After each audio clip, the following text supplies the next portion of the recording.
Bom dia, para falar um pouquinho da evolução histórica e do contexto atual da energia. Então, vem comigo aqui, ó. Os primórdios ao, certo? Lá no final vai ter a continuação do título, tá bom? Eu trago aqui, ó, primeiro o fogo. O fogo, pessoal, ele faz parte do período, né, da era paleolítica, certo? Ali por volta de 4,4 milhões de anos atrás, certo? Até mais ou menos, aproximadamente 8.000 anos antes de Cristo, que o domínio do fogo pelo homem não, pelo ser humano começou a dominar o fogo e tal. E, pessoal, a partir do momento que o ser humano ele conseguiu utilizar a descoberta do fogo a seu favor para benefícios próprios, o fogo, pessoal, ele se tornou um alicerce para as civilizações, ou seja, foi de base para que as civilizações pudessem começar a se evoluir. Pessoal, ainda falando sobre o fogo, né, com o surgimento dele, com o surgimento do fogo, os seres humanos da época, eles aprenderam, pessoal, a utilizar o fogo a que, Abraão? Ao seu favor. Naquela época, pessoal, os povos, os seres humanos, eles eram povos nômades, ou seja, eles não tinham uma moradia fixa para se estabelecer. E o que é que o fogo tem a ver com isso, Abraão? O fogo, pessoal, servia para quê? Para eles naquela época? Se proteger de animais selvagens que poderiam ser um risco à vida deles, tá entendendo? Iluminar ambientes fechados. Lembra do pessoal que morava muito em caverna também? Isso facilitava a visualização deles naquele ambiente.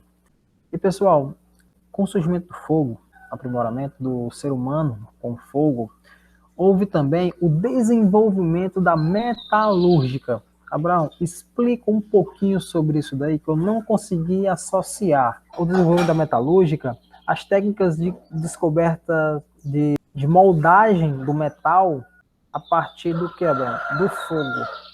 Porque existe não sei se você lembra da física, dilatação térmica. A dilatação térmica, pessoal, nada mais é do que o foguinho que esquenta muito, por exemplo, um metal, e a partir disso, esse metal ele fica maleável, ele dá para a gente moldar esse metal. É por isso que a metalúrgica se desenvolveu um pouquinho, né, mais a partir do fogo, tá certo? Com a descoberta do fogo, os caras foram lá, viram que esquentando muito uma peça de metal, eles conseguiam modelar para fazer ferramentas de combate, de caça, etc.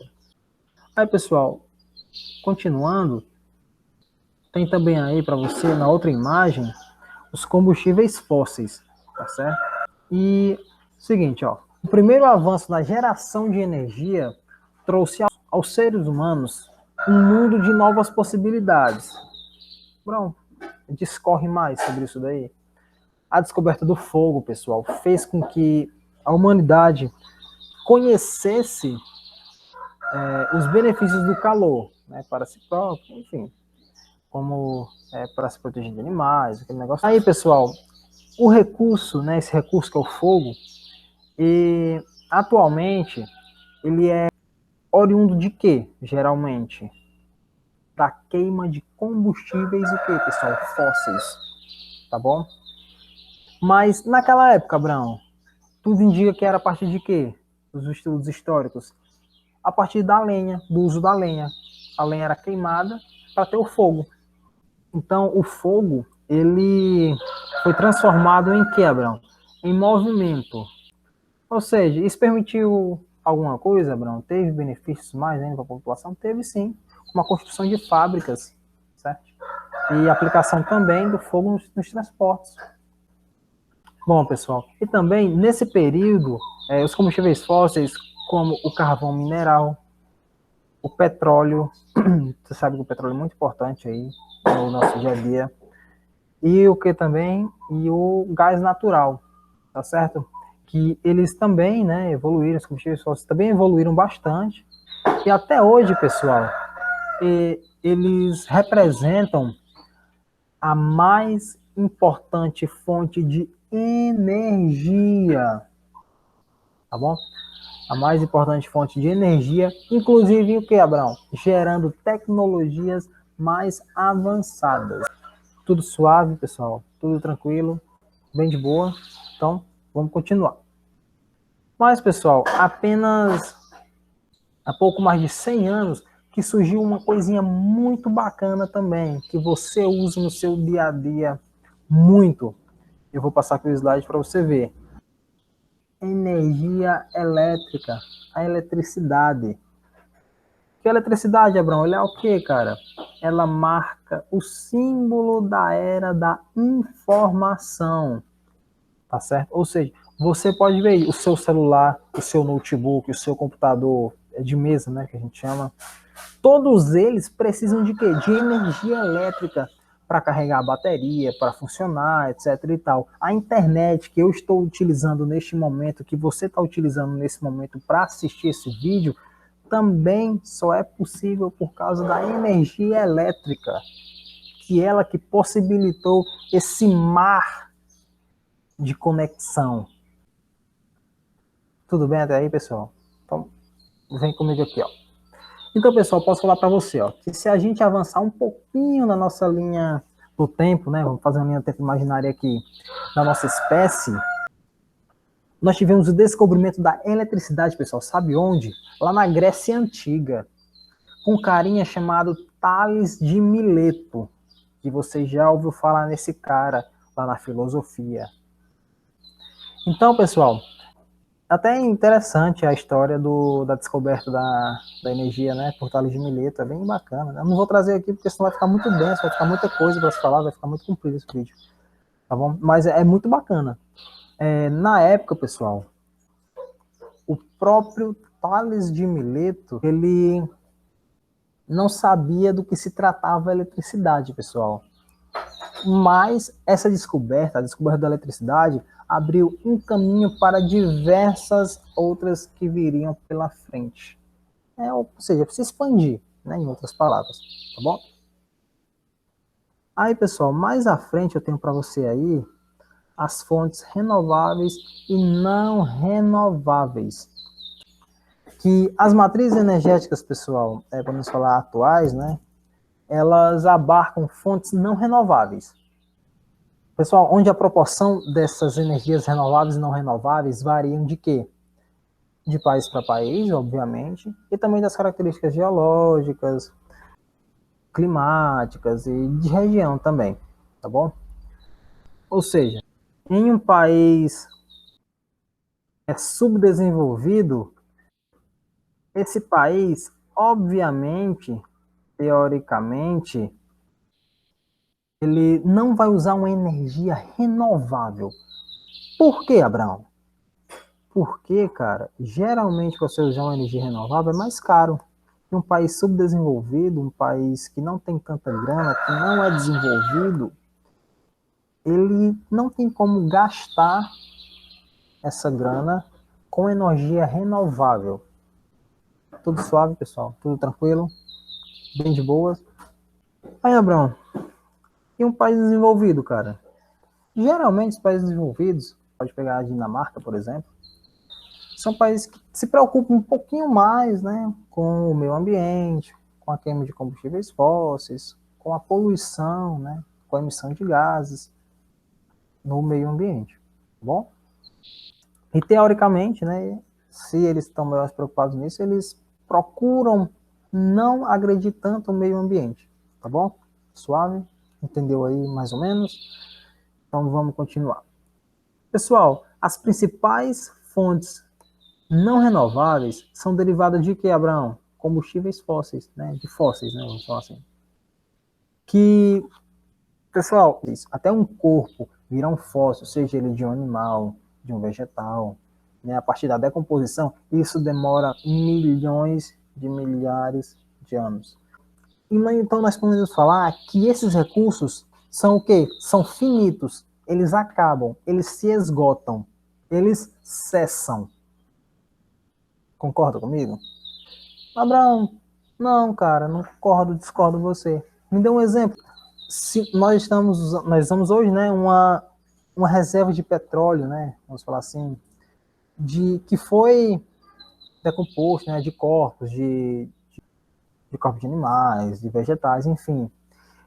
Quando acabar essa reserva, até ser, não é construída, né? Até se decomposto uma nova reserva para a nossa utilização, isso demora muito, muito, muito tempo.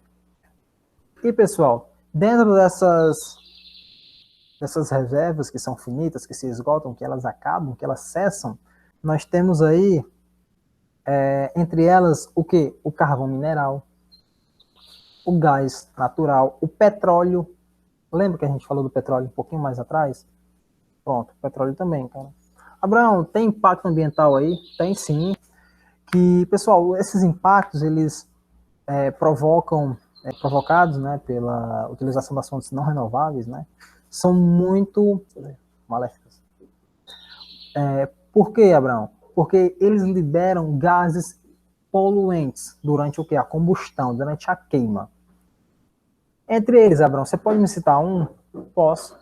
Dióxido de carbono, que é considerado, pessoal, atualmente o principal causador do aquecimento global.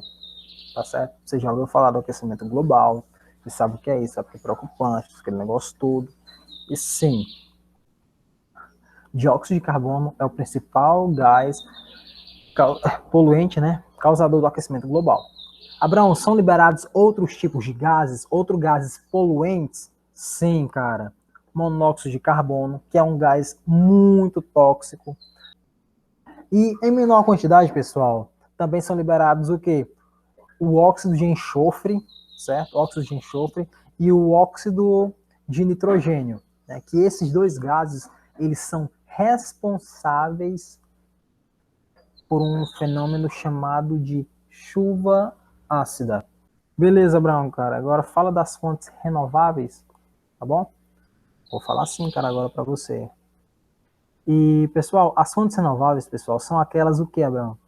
Que não se esgotam com sua utilização, né, com o tempo. Não consigo pensar, Abraão, nenhuma agora.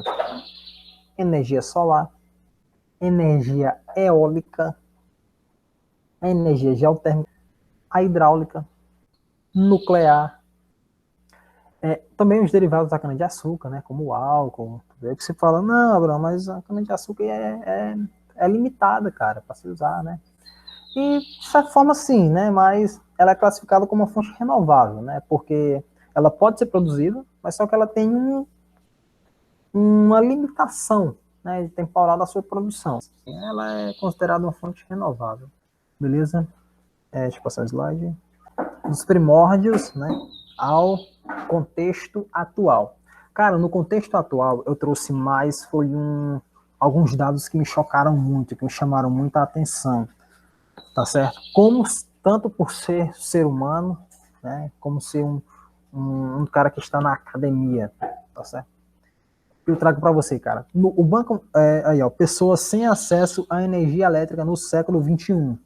E, cara, o Banco Mundial, ele fez um estudo, um relatório aí, que foi divulgado, né, que mais de 10% da população mundial, cara, não tem acesso ao que, Abrão? A energia elétrica, cara. Pessoal, o número de pessoas, isso chega a aproximadamente 840 milhões de pessoas.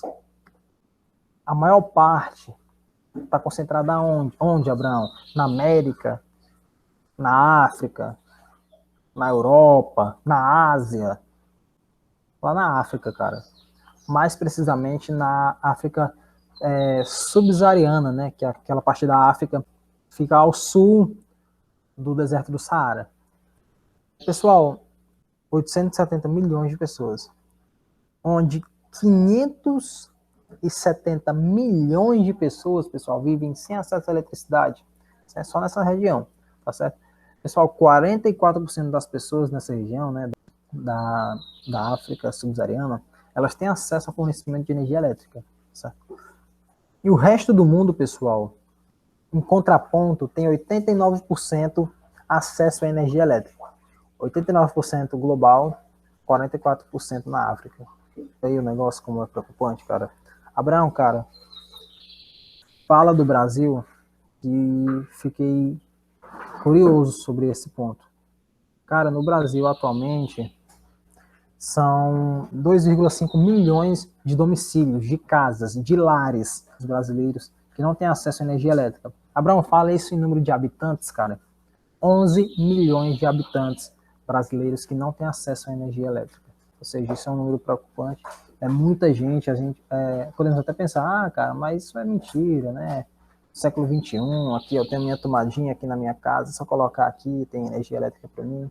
Cara, mas é preocupante porque muitas das pessoas elas não entendem como isso é recorrente no Brasil, não só no Brasil, mas no mundo, falando aqui do nosso país. 11 milhões de pessoas são basicamente a cidade de São Paulo sem energia elétrica, que é aproximadamente 11 milhões de habitantes.